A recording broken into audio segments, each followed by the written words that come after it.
everybody, what is going on? My name is Robert. Thank you so much for checking out the video. So of course we're here today to talk about these. This is the Yellow Oval and the Genesis Pure. I started using Endless Plus quite a few months ago. I can't remember exactly when, but this is the cable that actually got me into the company. A friend of mine told me, he's like, next time you ever need to get a new cable, I'm telling you, check these out. And he told me about this one, so sure enough I needed a cable.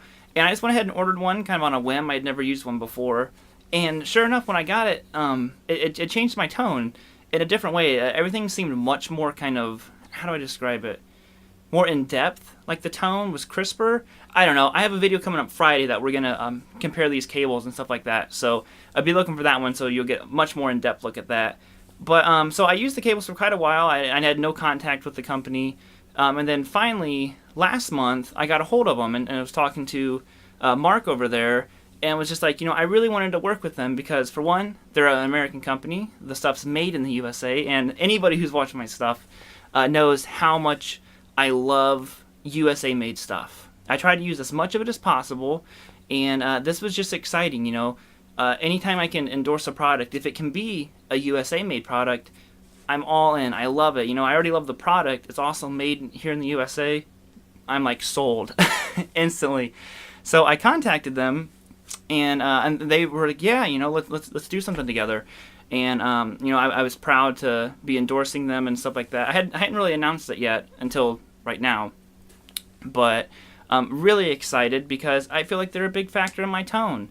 So some people say that cables don't affect tone, and I could not disagree with those people more, to be honest, because I think that it has a huge impact on your tone, actually.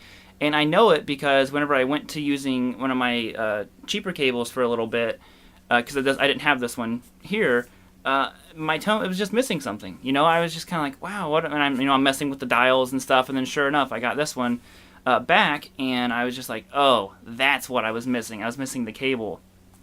So they sent me this one, which was awesome. It's a Yellow Oval, and this has 100% become my main cable. I was cool, and Mark was telling me about it, like that, this is a cable that John Mayer uses and people like that, and I was like, oh, okay, well, because I'm a huge John Mayer fan, and wow, I understand why. I record everything with this one now.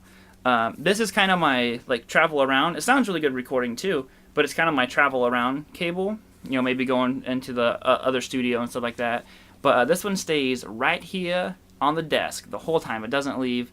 Because this one is 100% my favorite. It's called the Yellow Oval. I think I already said that. But, yeah, I love this cable. I highly recommend you guys go check them out. And like I said, stay tuned for Friday. Well, that cable just fell on my foot, and that kind of hurt. Stay tuned Friday, and you guys are going to hear these cables more in depth and kind of broken down. So without further ado, I'm going to give you guys a couple of Rogue. Where's this cable at? Kind of out of the mix of some of the tones used in that intro song, and then I'm going to send you guys on your way. So I'll see you later. Bye, guys. Woo!